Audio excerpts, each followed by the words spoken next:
কথা দিয়েছিলাম দর্শকদের যে আপন করব সুন্দর সান্ধ্যকালীন সঙ্গীতানুষ্ঠানে।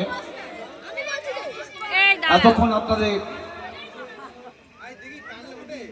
মঞ্চে আপনাদের মন আপনাদের প্রাণ ভরিয়ে দিয়েছেন অসাধারণ কিছু সঙ্গীত পরিবেশন করে শিল্পাজি, মিস শিল্পা, এবং আমাদের পরের যে শিল্পী ইতিমধ্যে এসে পৌঁছে গেছেন দলের মেহেন্দি খ্যাত শুরু।